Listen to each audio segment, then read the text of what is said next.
Landlords. What is the worst type of residential tenancy for most landlords? The answer might surprise you.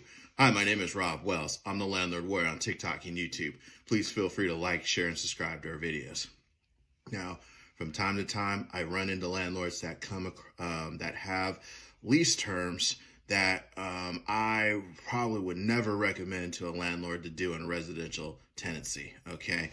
And the answer might actually surprise you. I got many landlords that do oral tenancies. And, oral tenancy is not, the best, but it's not the worst, okay? Because under California Civil Code, there are a lot of presumptions, okay? So let me start, before I give you the answer here, there's two types of tenancies. There are periodic tenancies.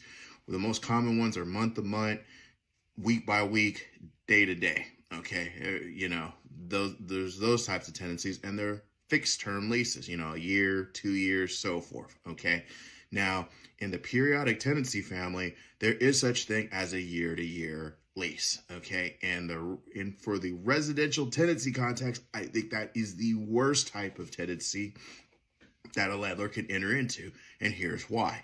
One of the main reasons is for a year-to-year tenancy, just like a month-to-month tenancy, you would have to give notice to terminate that tenancy, subject to just cause, of course. But instead of, giving notice at any point of the month, you have to wait until the lease term is near going to expire. So you're going to have to wait at one point of the year to give notice that you're electing not to terminate your year-to-year tenancy. Okay, and here's why.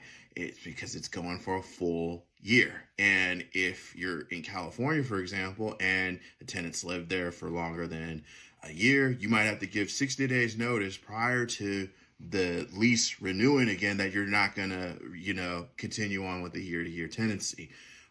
Another major drawback is you cannot use a change in terms of tenancy under Civil Code Section 827. Civil Code Section 827 conditions its terms for periodic tenancies of less than a month. Okay, so think of your 30-day notice to increase rent or to change terms of tenancy when a tenancy becomes month to month.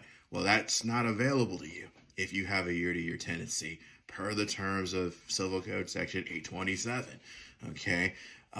What's worse is a lot of landlords that might have a year-to-year tenancy may not understand that they may be still subject to just cause eviction rules under the state's Tenants Protection Act or the local eviction control ordinance. So despite wanting to terminate the tenancy and, waiting to when the tenancy is going to, the anniversary date and so forth, they might still have to have just cause to terminate that tenancy for some type of legal reason under the Tenants Protection Act or their local ordinance. Okay. It really just constrains a landlord, in my mind, that they're going to have to wait to a certain period of time in the year to terminate their tenancy, 60 days or 30 days before the anniversary date.